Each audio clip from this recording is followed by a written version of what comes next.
I'd like to welcome everybody to tonight's special summer 3D session on climate change. We are blessed tonight to have Central Zone Bill Clary present on climate change. Bill presented to our youth, I think it was in early March, and his presentation was not only comprehensive, but it was very accessible and I found compelling, but also inspiring. And I just walked away from that session saying this deserves a wider audience. So I welcome all of you on a Tuesday evening in June, and those that may be watching this down the pike as we record it and post it to our YouTube site. I'm going to let Bill introduce himself. He's become passionate about climate change and care of God's creation, and he will welcome our questions as we go through his presentation. So Bill, thank you in advance for your presence tonight, and we look forward to what you bring us. Thank you, Reverend Shirey. We are happy. Let me share my screen here. Hold on just a sec. There we go.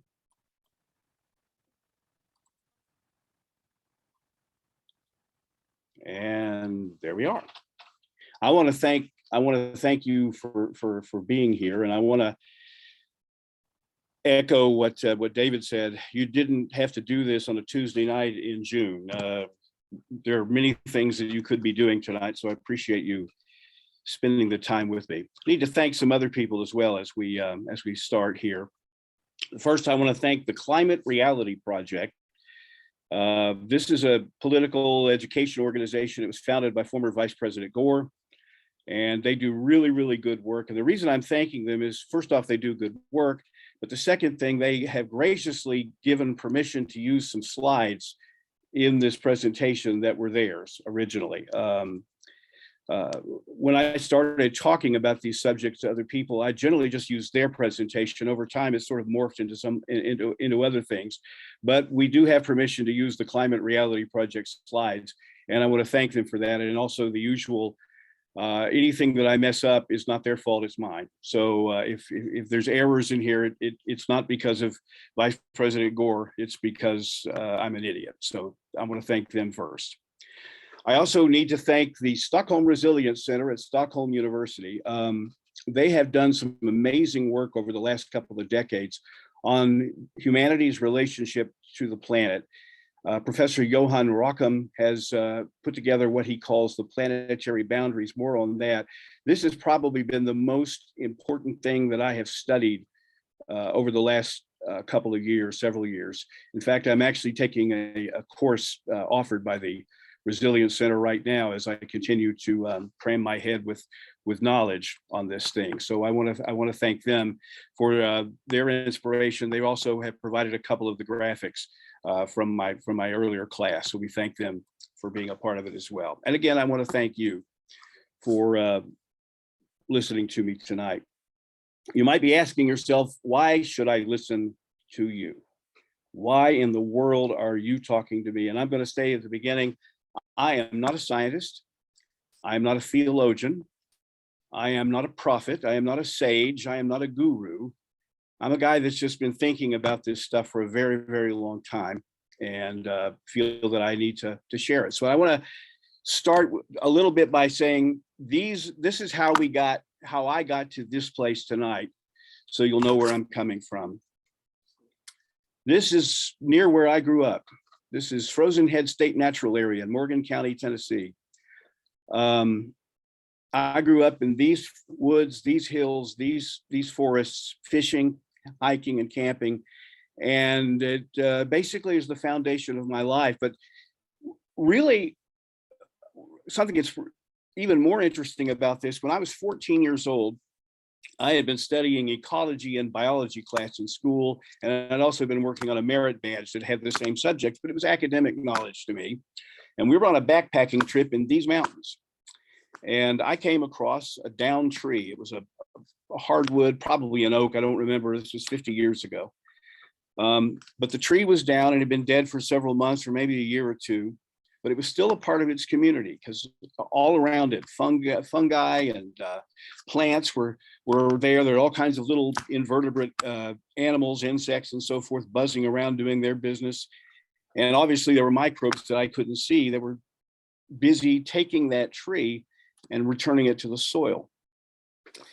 And at that moment, and I still remember this, at that moment, the stuff that I'd been learning in school became real to me, because suddenly I knew exactly what was going on. Succession and community and bio and the ecosystem all became really real to me. I was 14 and I still remember that day. I remember the way the sun looked coming down through the trees. I remember the way I could hear the little insects buzzing around, and I could smell the decay, the smell of life and death, that tree was still a part of its community. I've never forgotten that. It's not a mystical experience, but it's probably the foundation of my experience with the environment.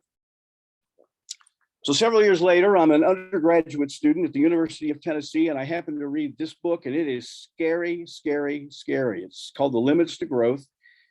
It was published in 1972 as a scientific report. The four authors were system scientists, and they asked the simple question that most people weren't asking at the time: what if there are hard limits to what humanity can do in terms of the economy based on the ecology? So they built a model of the world, and a very simple model because of the computer technology at the time, got the best data that they could, ran the data, and they came to the conclusion that sometime before 2050, if we continued on the path that we were on at the time, the world was going to be very, very, very unpleasant. We were going to see essentially the collapse of our economy, the collapse of civilization, perhaps. Well, as you probably know, the very important people at the time poo-pooed it. And I, just being 18 at the time, accepted what the very important people said at the time. But I never forgot the book, and I never forgot its message. A few years later, I'm in graduate school, and I studied something that most people do not study. I studied conflict and war. And as part of my graduate work, I studied insurgency, civil war, genocide, things like that, things that most people don't want to study in school. And one of the interesting things about my research and my time in graduate school is I learned that for almost all of the really bad things that were in the news, like the Rwandan genocide, there was an environmental factor involved there. Obviously, the Rwandan genocide was caused mostly by ethnic hatred, but it might not have happened at all without the massive population density in Rwanda at the time and declining agricultural productivity. Closer to our own time, down in the lower right, we see a picture from Syria. The Syrian civil war started because of 3 years of the worst drought in 8,000 years in the Middle East, destroying farmland all up and down through Syria, causing food riots in the cities. The farmers crowded into the cities, set off the match that started the civil war. Very, very important. Ever since then, I've just continued to study, take courses, read things, and that has helped me understand a little bit more. For 8 years, I was one of the principal managers of the state's Kentucky Proud program, the buy local agricultural initiative that gave me a whole lot of information about local food systems and their interplay with the national food system. And finally, over the last few months, I've been reading these very, very scary reports from the Intergovernmental Panel for Climate Change. In fact, reading the Working Group 1 report is the reason that I started bothering the church with this stuff, because the news in those reports is very scary. And the final thing, I am a passionate follower of Jesus of Nazareth. It's very, very important to me to understand how my following of Jesus relates to these issues. And the underground, we might say, current of environmentalism that has been found in the Christian faith and the fight for climate justice. How do those things work together? So that's where we start. And we're going to start, like many things in the church do, in the book of Genesis. where Jesus or God said that he looked at everything that he had made and he found out that it was very, very good. Very, very important foundationally. The picture you see is the Blanton Forest State Nature Preserve in Harlan County, one of the most beautiful places in Kentucky. I don't know if you've ever been there or not, but it contains Kentucky's largest old growth forest area. And if creation, if what God created Kentucky to be, if you can see it anywhere, you're going to see it at the Blanton Forest. And the reason it's very important in this context is that it is a rich, diverse community of organisms of various kinds. There are trees in the Blanton Forest that are 400 years old or older. It is an amazing, amazing place. And the thing that I would like to say about it is, when God said that the world was good, I think he meant it as the assemblage of organisms in the community. We also know from our tradition that the earth belongs to the Lord. It does not belong to us. It's one place in the Torah, God tells Moses that with me, you're just tenants. You are not owners. And that's sometimes something that we don't remember. We're not the landlord. There's also a tradition in Christianity. It's a minority tradition many times. Sometimes it becomes a majority position, and that is that you can learn something about God by looking at the natural world. There's a lot of stuff in the Bible, but I chose to quote Pope Francis on this, his encyclical that he put out a few years ago, where he says that nature is a continuing revelation of the divine. So what can we learn about God and about nature by looking at what's happening in the universe? This is one of the most famous photographs ever taken. It is the first photograph of the Earth, of a full hemisphere of the Earth in full sunlight. It was taken by the crew of Apollo 17 in 1972 on their way to the moon. The Apollo astronauts, and about many people who've seen this image, say that seeing the world like this changed the way they saw it. Alan Shepard, who was the first American in space, said that on his trip to Apollo 14, he saw the world hanging there in the sky, fragile and magnificent at the same time, and he never looked at the world ever the same way again. This is kind of a subtle thing too. We tend to not see a hemisphere of the Earth with this aspect, right? This is not the conventions of mapping. We don't see the boundaries. All we see is the sea, the land, and the clouds and the ice in Antarctica at the bottom of the screen of the page. So let's zoom out a little bit.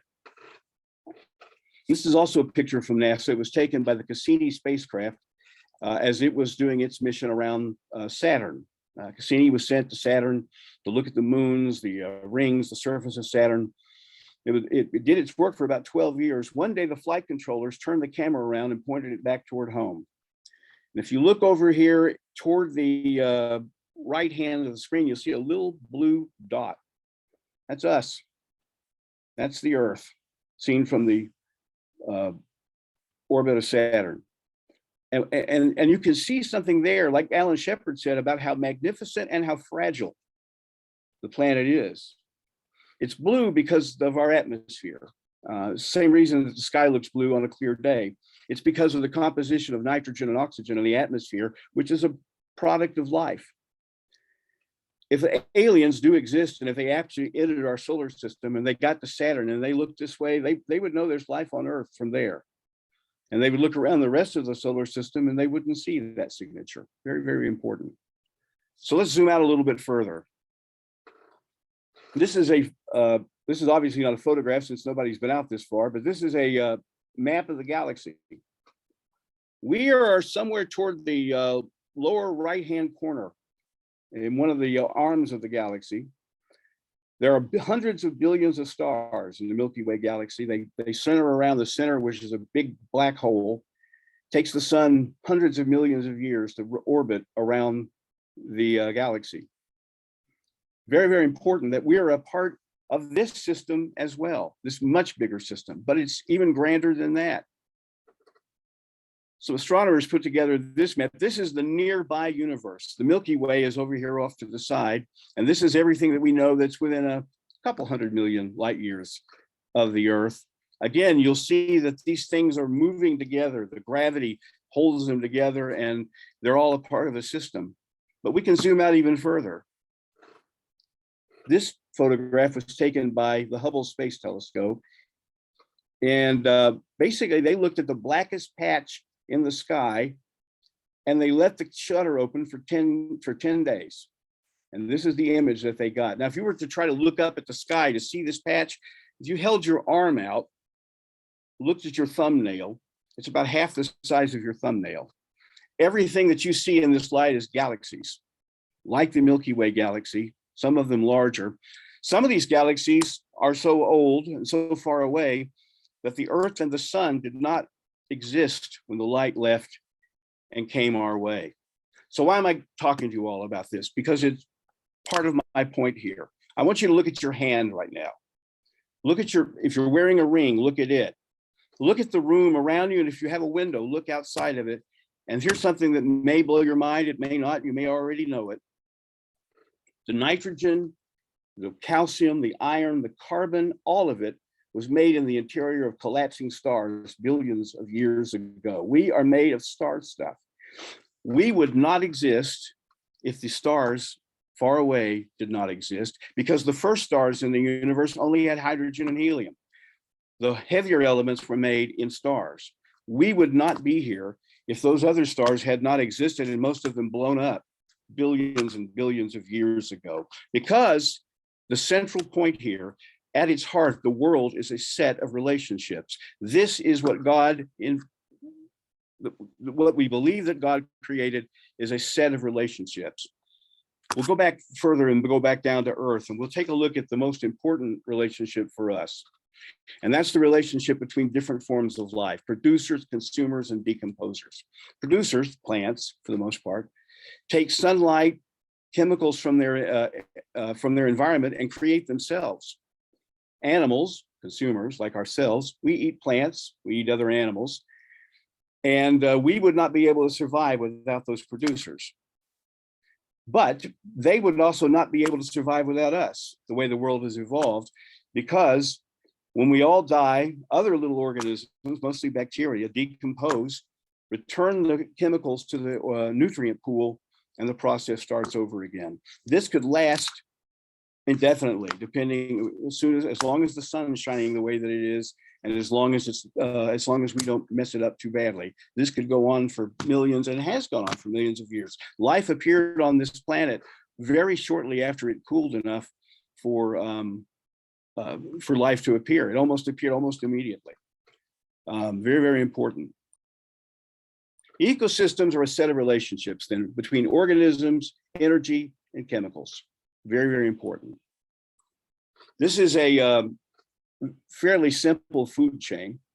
This is from rangeland out in the west. And if you look at all the little creatures that are in here, if you started pulling these guys out of this, that chain would start to fall apart. Any part of this, and it would start to fall apart, except for the folks on the far left-hand side of the screen, and that's human beings. This ecosystem could probably do without us, but it couldn't do without anybody else. Which brings us to another very, very important thing. Human systems are embedded in these webs of relationships. They are not separate from them. A lot of people think that the economy and ecology are separate things, but that could not possibly be more wrong. The economy and society itself exist because of the environment. All the energy that we use, even when we're burning oil, that's sunlight. That's ancient sunlight that was compressed and turned into chemical energy. All the resources that we use, everything about us comes from the environment. Which brings us back to the Bible. A lot of people like to look at our lording over the universe from this verse in Genesis, and basically says that God says that we were to rule over the earth. Now, the verb in Hebrew, you could actually use it to say exploit, you could use it to say dominate, you could use it to say abuse, but I don't think that's what it meant. At least it doesn't mean that for us, because we're Christians, and Jesus told us what rulership is like, right? He washes feet. Who's greater, the one at the table or the one who serves? Is it not the one who's at the table? But I among you is one who serves, Jesus said. maybe what we're supposed to do when we rule is to serve. And we go back to Genesis. God took Adam, the man, put him in the garden to work it and take care of it, to keep it, to make sure that everything is going okay. That's perhaps the first commandment that we're really given, other than to be fruitful and multiply. We're supposed to take care of that. I never read anywhere in the Bible where that particular commandment was ever repealed. It's, I think, a part of the picture even to this day. So how are we doing at that? Not very well at all. We all know about the destruction that the human species has caused. And I'm not going to belabor all of it, but we're not doing a very good job at that particular commandment. One way that we can look at how we're doing is to look at what they call our ecological footprint. Now, a lot of people don't like this concept, but it's easy to grasp. And basically what it does is you take a look at what an individual, a family, a society, a species, take a look at their resource use, and you try to plot it out on ground and see how big that is. So this is the ecological footprint. So if we go out to the entire human species, what we find is that our footprint is 1.7 Earths. 1.7 Earths. Every year, if humanity had to live on nothing but renewable resources that were sustainably harvested every year, we'd need 1.7 planets to do that. We'll get to why we can do that in just a couple of moments, but obviously 1.7 is greater than 1, if my arithmetic is right. And what's happening is, because world photosynthetic potential is fixed, there's only so much sunlight and only so much plant growth that's possible, and only so much surface of the earth that's biologically productive. We're basically taking over just about everything else on the earth. We use 8 billion hectares out of the 13.4 billion hectares of biologically productive area for our purposes, leaving a little more than 5 billion for the rest of life. That means the rest of life on earth is having to deal with our problem. And this is from the World Wildlife Federation's Global Living Index. They do this every couple of years. This basically shows the loss in biodiversity across the planet since 1970. Now, if we look at our life, this graph is a little bit difficult to understand, but if you look at 1970, you'll see this green curve going down through basically, that's the carrying capacity of the earth. Now, if we were operating sustainably, that would be a flat line, but we're not.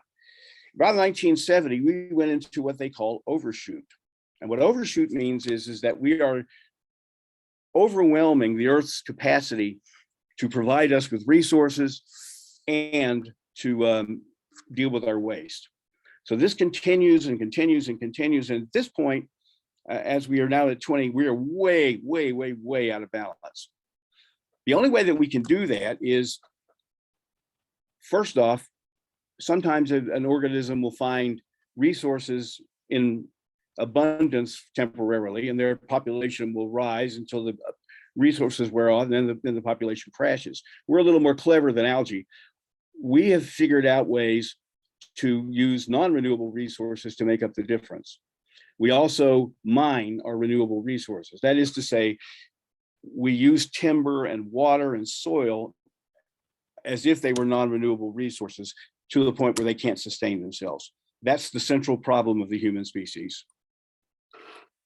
And one reason, of course, is that there are a ton of us. You look here, beginning around 1950, the population graph of the world just shoots way up there.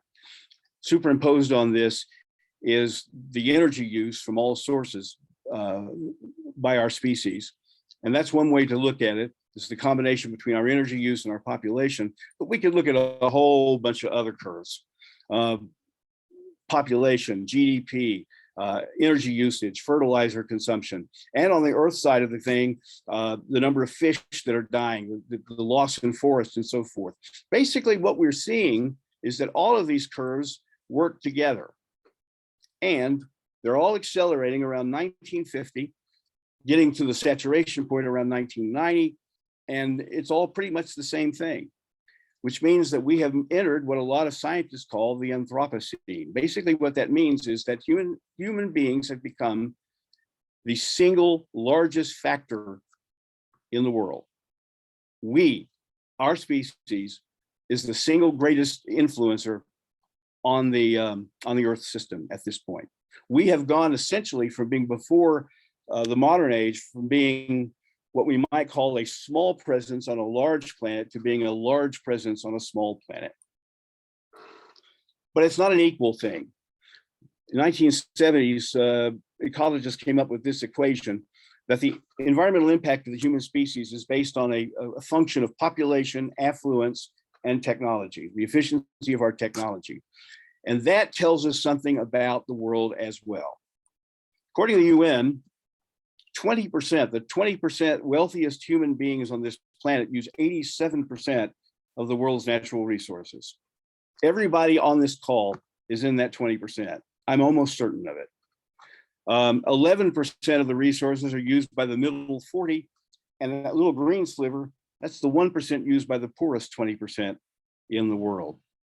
That's reflected in CO2 emissions. We'll get to climate change, I promise, here in a bit. But a little over half the emissions are caused by the 10% richest people in the world. Everyone in this room is probably in that group. Household income, last time I looked, to be in the top 10% was about $38,000 a year. So that's the deal.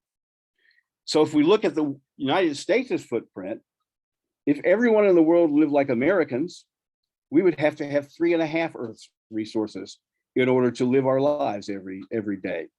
Obviously, 3.5 Earths is not sustainable. So why is that? Well, the polls tell us that Americans care about the environment. That's a little bit different. Demographic groups say it differently. Democrats are more likely to care about it than Republicans. Christians are less concerned than non-Christians. Blacks and Hispanics more concerned on average than whites. But no matter what we say, our behavior doesn't change very fast. So either we have not internalized this, or the salience of the issue is not really high for most Americans. And again, why is that? Well, some of it is ignorance. We have a long history of conservation in America, but environmental thought's only been in the mainstream probably since Rachel Carson published Silent Spring in 1962. That was 60 years ago. That wasn't that long ago. A lot of it is because our problems are so overwhelming. You think about them for a while and you just say, look, I can't deal with this. I'm not going to deal with this. I can't cope. Other people look out, they hear these things, and they look out the window and they see, well, the sky is blue and the grass is green and the water's still coming out of the tap, and things can't be that bad, right? What I would tell you is that small processes continue whether you see them or not. There's a quote in Ernest Hemingway's novel, The Sun Also Rises, where one of the characters asked the other one how he went bankrupt, and he said 2 ways: gradually and then suddenly. And that's our trajectory right now: gradually and then suddenly. A lot of times we know this stuff, but we don't emotionally connect to it, right? This was my problem for many, many years. I knew much of this stuff when I was 19 years old, but it didn't change the way I lived my life. Still doesn't change it enough. When I looked at our household, footprint, it was astonishing how badly we were doing, and I care about this stuff. The other thing is that we accept the unspoken assumptions of our culture, including that we just have to consume. We consume, we buy things, and we buy them, and we buy them, and one generation's luxury becomes the next generation's necessity. And then we think that a house has to have this amount of furniture and that amount of carpeting and this and that. And all of that adding up together is why we are where we are. A lot of it, I think, is also because people have an emptiness inside of them that they can't fill. And as somebody that's peddled advertising for most of his adult life, I'll tell you, we're really good at trying to tell you how to fill that by buying things. This is an old problem. Ecclesiastes says that if you love abundance, you're not going to be satisfied with it. It's just going to go on and on and on and on. Other traditions say the same thing. The second noble truth of Buddhism by the way, is suffering is caused by craving. So I don't argue with the Buddha very often, but I leave that for you. Regardless of the philosophy, at this rate, by 2050, humanity will be using the resource equivalent of 2 Earths. So this is a graph from the book that I mentioned earlier. This is from the original edition of The Limits to Growth, and this is their model. And this is showing where the curves are starting to bend down, not too far in the future, if they were right. Maybe they were right, maybe they were not. Somebody very clever a couple of years ago decided to see whether they were or not. Her name is Gaia Harrington. She's an industrial ecologist. She worked for a big consulting firm. She was also a student at Harvard at the time, a master's student. So she decided to run the model herself with more modern technology and the data that we've gotten since then. And what she found was that they basically got it right. On our current trajectory, economic growth ends sometime before 2030, and at the worst, societal collapse by 2040. This is not a happy story so far. We see the results all around us. I'm not going to go through all of these, but the environmental problems that humanity faces are astonishing, and they're amazing. I mentioned Professor Rockham earlier. His work is to try to see how humanity can operate within safe boundaries. And this is his model. He's come up with 10 critical factors that we have to stay within that green zone in the middle of the screen in order to be safe as a species. 2 of them they've not been able to quantify yet. That's why they're grayed out. But as you can see, just by looking at the diagram, at least according to their research, we are far beyond the safe zone worldwide. And the 10 boundaries are freshwater use. We are, part of that is already past the safe part. We're using too much water, especially for agriculture. Stratospheric ozone depletion, still in pretty good shape there. And that's a success story for the environment. The countries of the world came together and passed the Montreal Protocol and got rid of a lot of chemicals that were destroying the ozone layer. That's actually getting better. That's actually a hopeful thing. Air pollution, ocean acidification, the more carbon dioxide in the atmosphere, a lot of that's dissolved in the ocean, and is basically turning the ocean into, well, the equivalent of the water in a bottle of Coke, basically. The carbon dioxide is making it difficult for some organisms to survive. And that's a big problem. We're still within the safe boundary there, they think. Biochemical flows, nitrogen and phosphorus. This is basically agriculture runoff. Novel entities, we'll get to that in a moment. Land use, how intact biosystems are, and biodiversity, and of course, climate change. The 3 most important boundaries in a moment, but they're all interactive. You have to deal with all of them. You can't just deal with one, because all of them affect each other. All of them have to be respected. They are, in essence, in a relationship. The 3 core boundaries, according to the Stockholm guys, are biodiversity loss. The more species going extinct, the less likely it is that we're going to survive. The novel entities, this is stuff that nature doesn't deal with, that we have invented: toxic chemicals, radioactive waste, endocrine disruptors, that's plastic for the most part, as long as some other chemicals as well that mess with animals and plants' ability to reproduce, and climate change. So those are the biggies. And if you, to use a military term, climate change is the center of gravity among all the boundaries. Because what humanity has done, this graph may be complicated, but this basically shows the trajectory of the Earth system through time as we've tinkered with it. And basically we have a choice. We can go toward what they're calling the stabilized Earth here by intervening, working on the boundaries, or we're going to end up in hothouse Earth, which is catastrophic. We can't work on the other boundaries unless we fix the climate. That's just crucial. So when we come to climate change, there are 3 questions. Must we change? Can we change? And will we change? So let's take a look at whether we should or not. We'll start with a quote from one of my favorite people right now, Professor Catherine Hayhoe, who basically says that she's telling people all over and over again, it's real, it's us, and it's bad, but we can fix it. This graph shows something that's very important for you to know. This is a reconstruction of the temperature of the Earth for the last 100,000 years. Human species has probably been, depending on how you define human species, has been here for the whole time. But if you look at the upper right-hand corner, you see the little circle? That's the current geological epoch. See how stable climate has been for the last 10,000 years?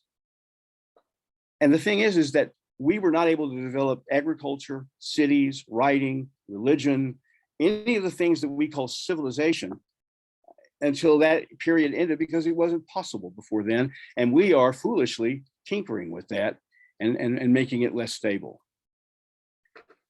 The Earth's atmosphere is the key thing to understand about this. We look up at the sky and it looks infinite, but it's really just a thin layer of gas. And it serves a couple of purposes. Obviously, it allows us to breathe, but in this context, it also deals with the sun. The sun radiates, energy is radiated back into space in the form of infrared waves, but the greenhouse gases in the atmosphere trap some of it and warm the Earth, right? That's a good thing, because if that didn't happen, we would all freeze to death. But unfortunately, what's happening is that we keep putting more and more in, and we keep heating it up. This is not controversial, at least among scientists. The first paper about the greenhouse effect was written in 1850. The first warning about global warming was published in 1896. This is high school physics. So as we look at what we're doing, we need to take a look at the scale of the problem. Every day, humanity drops 150 million tons of greenhouse gases into the atmosphere. 150 million tons. As a comparison, this is a US aircraft carrier, one of the more modern. It weighs 99,000 tons. It's a big ship, great big body. Well, if you compare that to the gases that we're putting into the Earth, it's as if we're putting 1,400 aircraft carriers into the sky every 24 hours, at least in the form of gas. That is an enormous mass, 1,400 aircraft carriers. The main sources of greenhouse gases is human activity. Some comes from nature, yes, but basically it comes from all of the things that you see here on the screen, the things that we do every day to live the life that we live. The biggest aspect is the burning of fossil fuels. This graph shows you the growth in the carbon put into the atmosphere since 1850. You can see it just growing exponentially. Not coincidentally, the temperature of the Earth has grown with a similar curve. It's a noisy curve, but the trend is obvious. Again, this is high school physics. Heat itself can be dangerous. We know this. Heat waves every year kill lots of people around the world. We're going through a major heat wave in much of the country right now, much of the world right now, and we're seeing that happening. This was an image from NASA basically showing temperature in Southern Asia 2 weeks ago. The red part is it's over 40 degrees Celsius. That's 108 degrees Fahrenheit. Since March, the average daily temperature in most of India has been over 100 degrees Fahrenheit. Sometimes it's over 50 degrees Celsius, which is over 120 degrees Fahrenheit. The BBC reported the other day that eagles and hawks are falling out of the sky dead in India today. 93% of the heat from global warming is absorbed by the ocean. That's good. We'd fry, but it's also not good. The heat in the ocean has grown dramatically since 1960, half of the increase in the last 20 years. So we ask, how much energy is added to the ocean by climate change? Well, I did the math for you so you don't have to. 250 trillion joules per second. A joule is the amount of energy it takes to move a mass. I can't remember what it is, like 1 gram, X amount of space. That's 250 trillion joules a second of heat going into the atmosphere. If you do the math again, that's 4 Hiroshima-sized atomic bombs going off every second. 80,000 tons of TNT. It's a lot of energy. You add energy to a system and you get activity. You boil of water, you see bubbles coming up. That's because the molecules are moving faster. The energy starts to become more dynamic. In the ocean, that means this. It's not that we're getting more hurricanes than we ever got. We're not. Actually, we might get less. But many of the hurricanes that we're getting now are much more powerful than they would be otherwise. This is Hurricane Florence in 2018. I could have chosen any number of pictures for this. That same energy goes through the entire water cycle. Basically, water is in the sea. The sun causes it to evaporate. Eventually, it comes back to the land in the form of rain and then returns to the sea. Energy in this is causing the entire system to speed up and become more energetic. So you see storms like this one in Montana over the Great Plains, just enormous downpours. Flooding, you see flooding that we have not seen, I guess, since Noah was around, but we're seeing some pretty astonishing floods. And that's not going to just be in places like India, that's going to be here as well. Tornadoes. We have seen more tornadoes in the last 40 years than we have seen in human history. A lot of people ask me about the tornadoes in December in Kentucky, and I cannot say that those were caused by climate change, but I do know that since winter is warmer conditions, more energy in the atmosphere, making tornadoes more likely in December than they've ever been before. And as I said, the number of tornadoes touching ground during severe storms has increased steadily over the last 40 years or so. Paradoxically, the same that's causing the downpours and the flooding and the storm is also causing evaporation in arid areas. And we're seeing larger droughts than ever before. For instance, this is two pictures taken from the same place 20 years apart.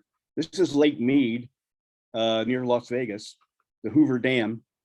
You can see the difference. It's even worse than when this picture on the right was taken. We're almost to the point now where water will not be able to flow through the Hoover Dam. It'll be a dead pool because the water can't get through the gates to get downstream. Fire. Hotter it is, the drier it is, the more forest fires we have. Forest fires are not caused just by climate change. It's also caused by poor management, but the correlation is pretty strong here. So we're seeing not a fire season so much anymore. We're now seeing a fire year. Things like this are happening all year round now, out west where it's dry. And we're seeing it all over the world. From fire do we go to ice? The cryosphere. This is a very important part of the Earth system. We're seeing the melting of ice all over the world. Very important for humanity, for one thing. Mountain snowpack is where a lot of the water that humans consume for agriculture and for personal use and that wildlife drink. Basically, what we get, the less snow, we get torrential downpours instead, and we don't get the kind of gradual change that we used to get as the season goes on. Glaciers. Let's take a look at glaciers right quick. This is an aerial view or a recreation of a NASA aerial view of Glacier National Park in 1984. If you've ever been there, it's a spectacular place. But 20 years later, things had changed. This is the same view in 2006 of Glacier National Park. And in 2015, even less ice. At the current rate, by 2100, there will be no glaciers in Glacier National Park. People will be saying, why is it named that?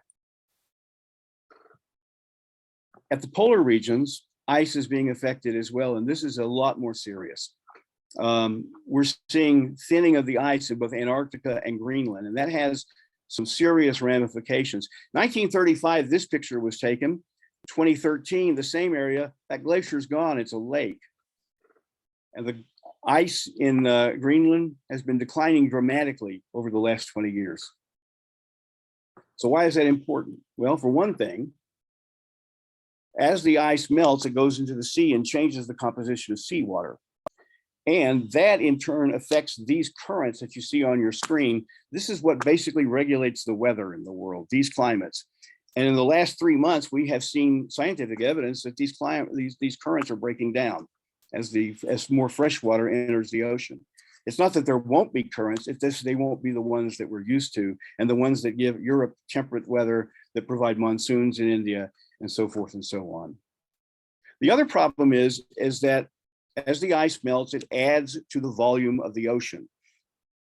As it gets warmer, sea level was going to rise anyway because warm water takes up more space than cold water, just by the laws of physics. But if you add more, you get more flooding. This is a picture of a street in Miami, not Miami Beach, but Miami last year. There's no storm. This is just high tide coming into Miami. And as we get further, Miami and many other great cities in the world are going to be at severe risk of flooding. This is done by dollars, but we can do it by population as well. And it's not just cities. Let's take a look at some other places as well. It's expected at our current rate that 50 million people will be displaced by flooding in Bangladesh by 2100. 50 million people. United States, the southern US, 4 million people in the counties that are on this map will probably be displaced by the end of the century. 1 million in Florida alone. That condo in Palm Beach is probably not looking like a good investment right now. Agriculture.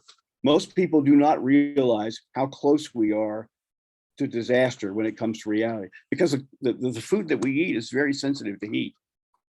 These images were taken this week. There's a drought in India right now because of the heat that we saw. They're basically going to lose their entire wheat crop this year. In fact, there will be no exports from India when it comes to wheat at all, or rice for that matter. China, upper right-hand corner, announced last week that they've had the worst harvest of grain since the founding of the People's Republic in 1949. And in Africa, many places in Africa, it's even worse. We're not immune to it either. These are scenes taken in the last 2 weeks in the United States. On the right and the lower part is wheat crops in the Dakotas dying because they don't have enough water and it's too hot. On the left, thousands of cattle have died from heat stress in Kansas over the last 2 weeks. Thousands, 10,000 they think, because it's too hot. Cattle are pretty resilient, but there's only so much that they can take. All of this together is very worrisome. This is a USDA graph showing the current wheat supply around the world. We're at the lowest level since 2019 at this point, but the population of the world is far higher than it was in 2019. In fact, in The Economist, there was an article about a month ago talking about how the drought and the heat and the war in Ukraine are resulting in significant supply shortfalls, which means widespread famine if we have another couple of really bad harvests elsewhere, and significant food price increases in Western countries. You think food's expensive now, you wait till next year if we don't get a break in this. We talked about the Syrian civil war earlier, caused by drought. Since at least 2007, the DoD has been warning presidents of both parties the same message. Climate change is a huge national security threat. Political instability, refugee flows, pandemics, all of this may worse, and that makes it more difficult to deal with our security problems. These are not tree huggers. These are people who kill people for a living, and they're warning this. Health.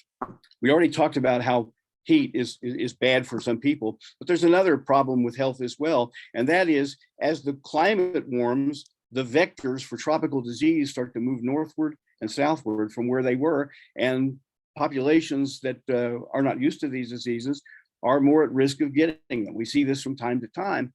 Malaria, for instance, used to be endemic in the United States. It could be again, and these other fevers as well. I could go on. 50% of all land-based species expected to die before the end of this century because of biodiversity loss and climate change. In March, scientists in Germany said that the population of flying insects on this planet is 60% lower today than it was in 1990. Flying insects are pollinators. So, add all this up. The cost is overwhelming. So the question, must we change? I think the answer is pretty obvious. We have to change. Any questions for me at this point before we move to can we change? I guess not. So can we change?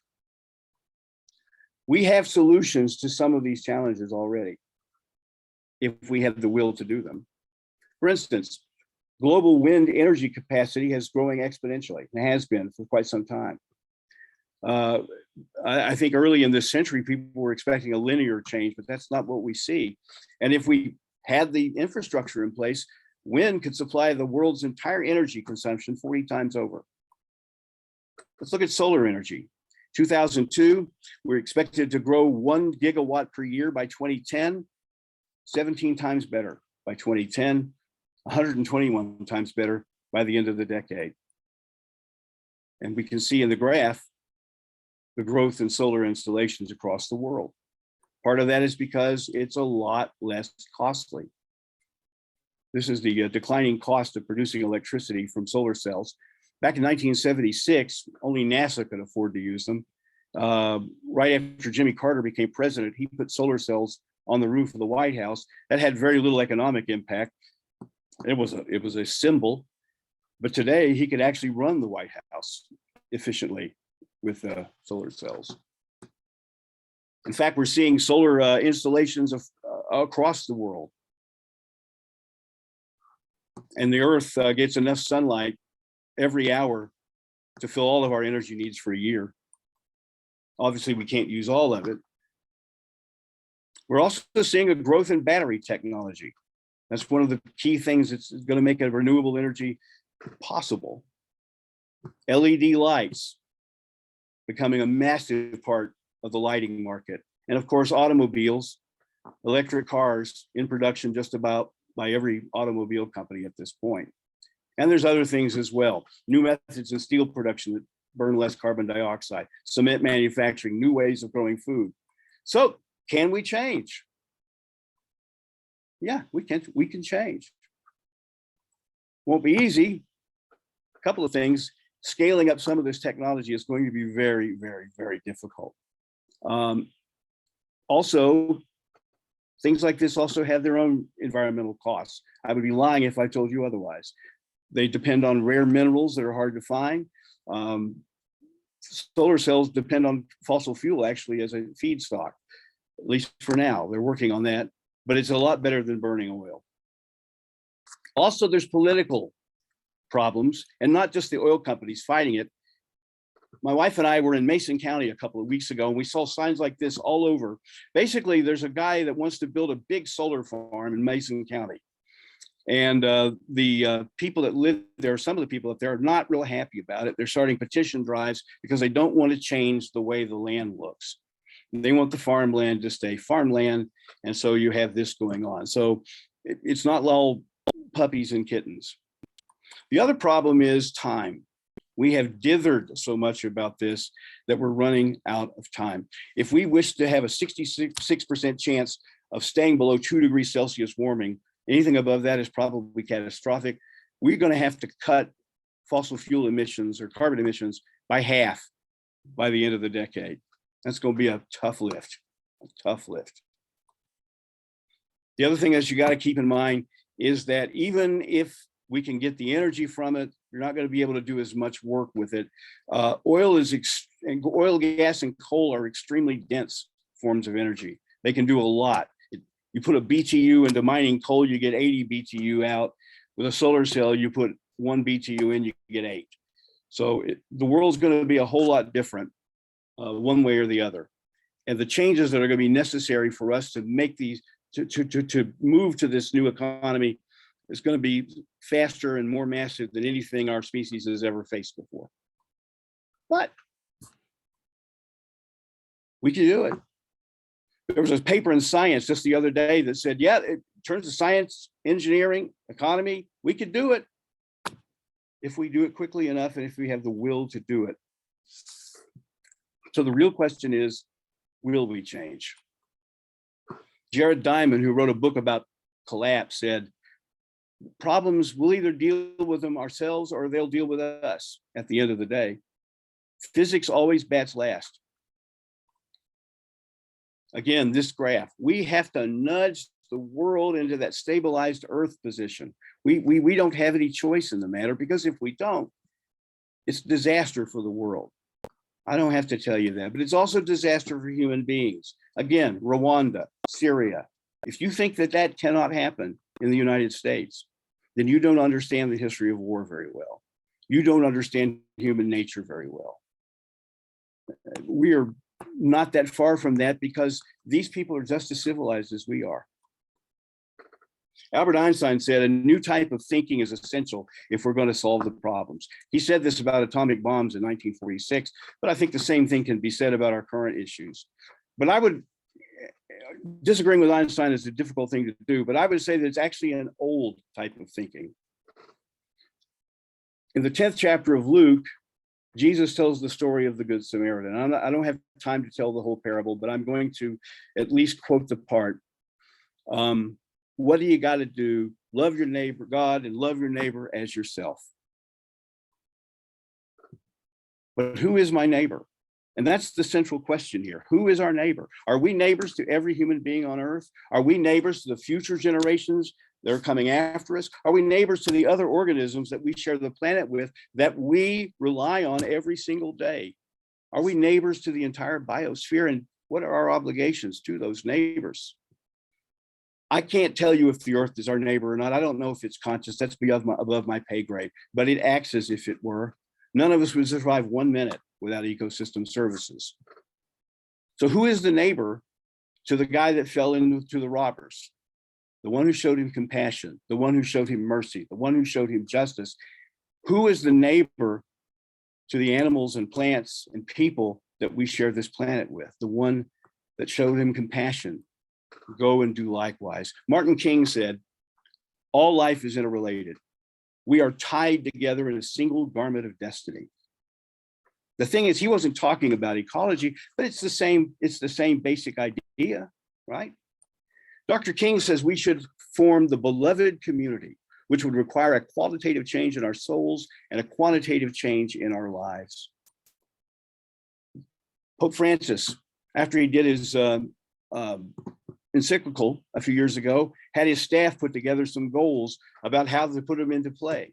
A lot of that sounds like Dr. King's beloved community. It means listening to the cry of the earth, listening to the cry of the poor at the same time. So for us, we should be working for the just division of goods of the earth within the planetary boundaries. What does that mean? Well, Oxfam has taken Professor Rockstrom's work and has come up with this. This is called the Doughnut Economy. And basically it says, we have the means to stay within those boundaries and at the same time provide a good life for everybody on earth if we were willing to do it. It means ecological economics. It means understanding that the economy is a subsidiary of the environment, not the reverse. That the natural systems, this is Herman Daly's pyramid, by the way, the natural systems of the world are the foundation of civilization and our lives. And we have to remind ourselves of that every day. It means reconciliation and nonviolence, because one of the things that I've just told you is it's going to get bumpy. If the transition that we have to have is going to be difficult, and if we don't make it, it's even going to be more difficult. So as a beloved community, we have to have that qualitative change in our souls. One of my favorite papers about this says that there are several ways to get to an ecological consciousness, this new thinking, and one of them is through religion. In fact, the person who wrote the paper that I'm quoting here says that it's probably the most efficient way, if you can make that connection.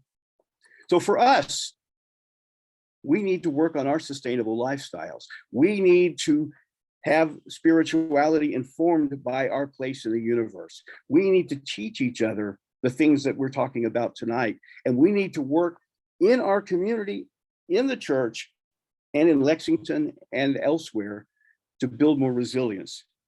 That's our goal. That's our mission, I think, anyway.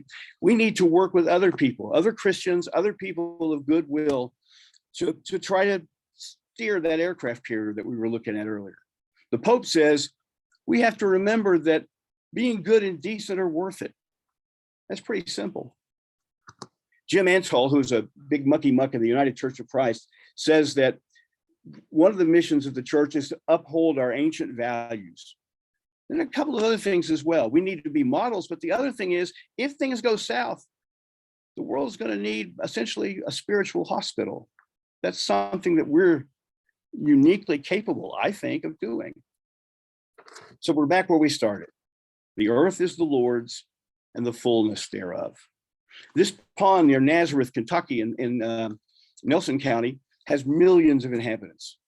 There's not a human being here, but every single one of the inhabitants of this pond is worth caring for. Everything God made was very good. This is the Green River in Kentucky, one of the most diverse watersheds in the world.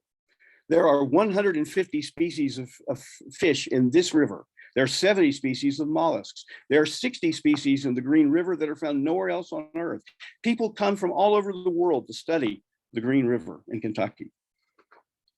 Most of us don't even know it's there. Let's rejoice about this, right? The psalmist says, all the trees of the forest should shout for joy. Let the fields exult. Let the heavens rejoice. Let the earth exult. We need to be joyful about these things. Life is a gift. It's an amazing gift. As far as we know, this is the only place in the galaxy where complex life exists. It may exist elsewhere, but we don't know that. We should take joy in it and we should protect it. We should take joy in our children, our grandchildren, our lovers, our spouses, our friends, our enemies, because there's nothing like humanity. And we're risking losing that. And we could talk about all the other things, food and music and art. All of those things are important, but I want to talk about wine because I like wine. I really like wine.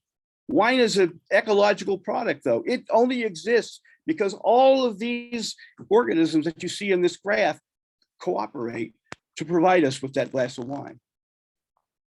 The Bible says that we should rejoice. We should thank God for the gift of wine, which makes glad the hearts of men. Human beings, inclusive. In fact, whoever wrote the book of Judges says that it cheers the heart of God. I don't know how that works, but I do know that Jesus apparently liked him some wine. He apparently took great joy in wine. In fact, he could sardonically say that his enemies called him a drunkard. So he must have had an affinity for a little bit of wine. He enjoyed himself. He enjoyed the wine. He enjoyed the life that he was given. We should too. In fact, the last thing he did before he was arrested was to tell his followers to share a cup of wine. We've done that ever since. We do it every week. Maybe not with the joy that Jesus intended, I don't know, but we do it every week. It's an important part of our lives. It's only possible because of the community of organisms and the ingenuity of human beings and yeast and energy and water coming together to provide that gift. We have a lot to be joyful about. We have a lot to protect. The community of human beings, the community of other animals. If we look up in the night sky and we see the stars, those are our parents. We're connected to all of this, every bit of it. And it's so important. And we are so close to losing every bit of it.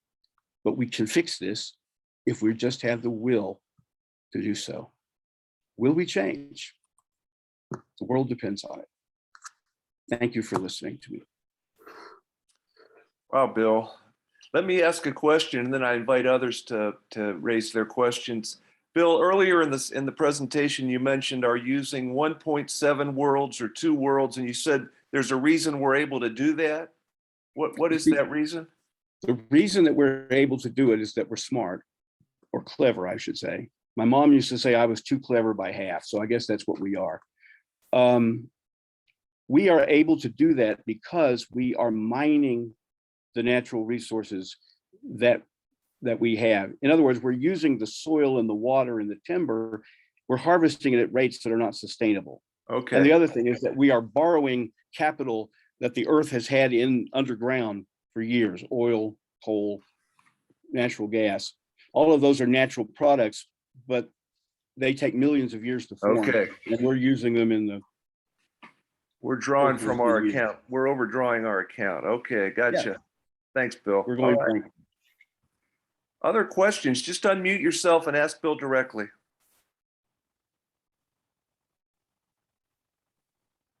Bill, I must have didn't put- think you could say this better than what I have heard before, but you've outdone yourself. It was better than the other times I've heard it. And it always seems overwhelming to me every time I hear it. So could you say just a little word about where do we start? Okay. I will continue.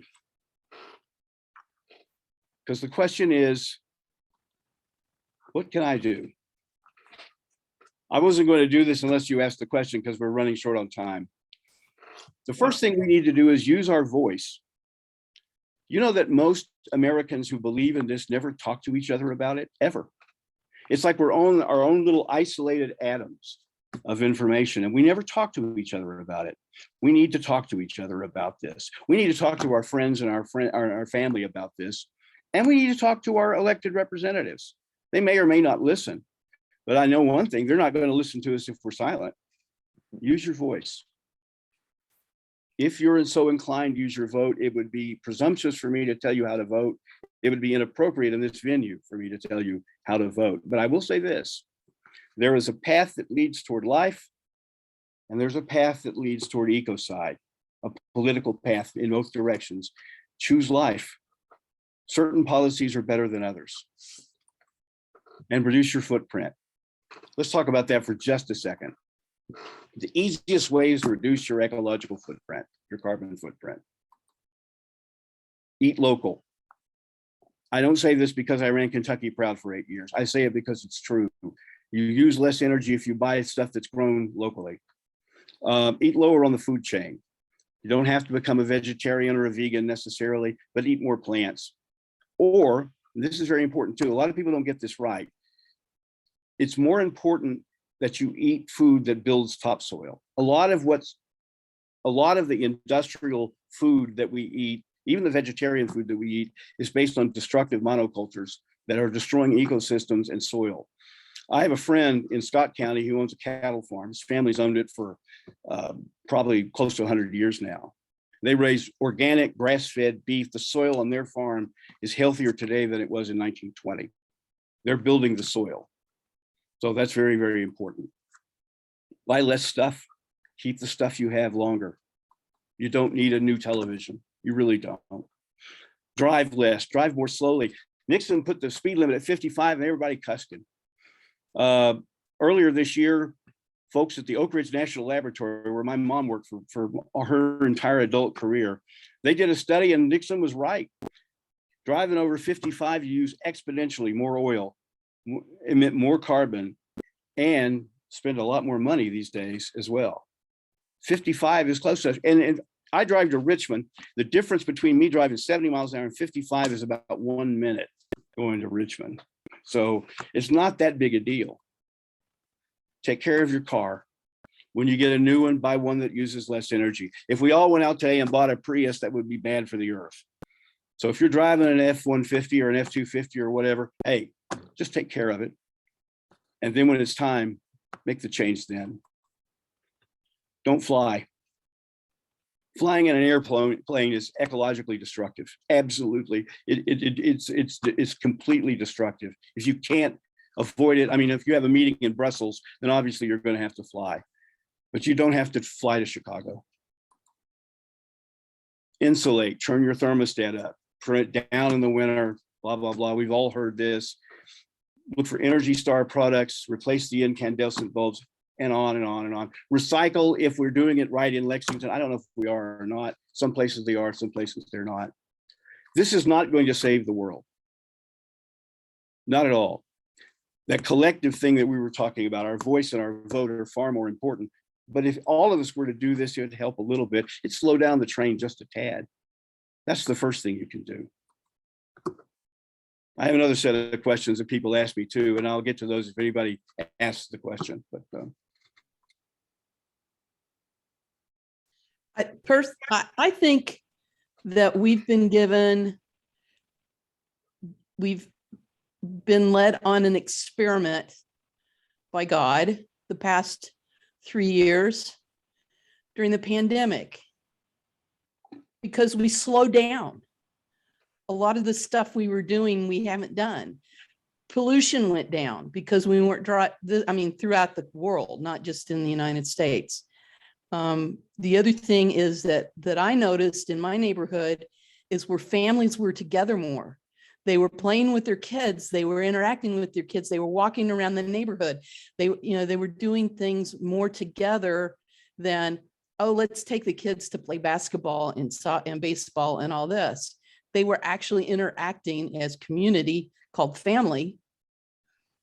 And it looked like they were having fun. I mean, you'd see these people that were having fun, and we got a new normal, but now we want to go back to the old normal. It's like, we were taught during that period of time that we could enjoy life. And now we want to go back to the other one. My dad used to say, never fall in love with a job or a business deal because they'll never love you back. My old man used to say that all the time. He was so true. He also used to say the graveyard's filled with indispensable men. We have hubris about our importance. And you're right. We forget what's important. I don't know anybody, as the cliche says, I don't know anybody on their deathbed that says, man, I wish I'd spent more time on that PowerPoint. So. Anything else? I'll do the last part if anybody wants to hear it. And that's basically people ask me, how do I stay sane? Because I think about this all the time. And so for what it's worth, again, I am no guru, I am no prophet, I am no high mucky muck of the world, but this is my answer to that question. Stay mindful. I meditate every day. It allows me to stay focused, less anxiety. It also allows me to seize at least some evidence of those relationships that I'm talking about. But I'm not just talking about woo stuff like meditation. I'm also talking about focus on important stuff. I mean, really, most of what's in the news is just not important. This is important. Stay focused on the important stuff. Spend as much time outdoors as you can. We evolved to live outdoors. And if we don't spend time outdoors, we lose track. Here's a really sad statistic. I saw this not too long ago. More Americans spend more time watching documentaries about nature on Netflix than they do outside. There's something seriously wrong there. Your connection with the outdoors is very, very important. Re-examine your values. Socrates said, a life unexamined is not worth living. Again, I don't want to argue with Socrates, but most of what we believe are just provisional. Our religious or philosophical or political ideologies, we don't know a whole lot. If it isn't going to work for the world, you can change them. You don't have to hold on to them forever. It's probably controversial saying that in a church. Anger is a destructive emotion. Blaming and being mad at people about this can make things seem better and can stoke action, but ultimately it's destructive, and ultimately it doesn't go anywhere. Forgive other people. None of us intended to be here. Well, maybe somebody did. Maybe somebody at Exxon did. But most of us just sort of stumbled into this. We were just living our lives. We didn't get up one morning and say, you know what, I'm going to destroy the earth. We're all not Bond victims or Bond villains. We're just schmucks trying to get by in the world. Also forgive yourself. You didn't intend this. Some of your karma will be better if you forgive yourself and forgive other people. And sometimes you just need to watch a ball game. You can't be on point all the time. I know that's contradictory to what I said earlier about staying focused, but I read a book not long ago by a very eminent spiritual leader who basically told us that we had to be prophets, and that if we're going to be prophets, we have to be focused 24 hours a day, 365 days a week, and we have to work and we have to work. Therein lies burnout, and therein lies despair, and therein lies defeat. You got to take a break sometimes. I like to watch ball games and read books and watch movies and have dinner with my wife and so forth. And in that spirit, a foolish consistency is the hobgoblin of little minds, said Ralph Waldo Emerson. So will we change? Let's be the change the world needs. Bill, I had- thank you, sir. Thank you. Wonderful. I'm looking at the hands. So appreciate this, Bill. And if anyone else has a question, raise it now. Bill, can you go off from your PowerPoint now? I'm attempting to. All right. My computer's Doesn't matter. It doesn't matter. That's my okay. computer is like not cooperating with me here. That's okay. We're all aboard I here. don't have a question, but I've got a comment. Go And ahead, that is, John. David, I'm glad we're taping this because there's so much in this. I think I'm going to Yes. have to go back and rewatch it. We have indeed recorded it, and probably late tomorrow or the next day, it'll be posted on our YouTube channel for Central Christian Church. Well, again, Bill, I want to thank you, sir. Hey, this is the longest day of the year, so get outside, as Bill said. Don't watch it on Netflix. Go outside and just enjoy a creation that God has given us. I want to thank you all for being on tonight and for listening to this. And as Bill said, talk about it with others. Use your voice that we've been given, and continue to care for this earth that God has given us. Good night, everybody. Thank you very much again, Bill. You're welcome. Now if I can figure out how to turn off my computer. Okay. Thanks, Bill. You're welcome.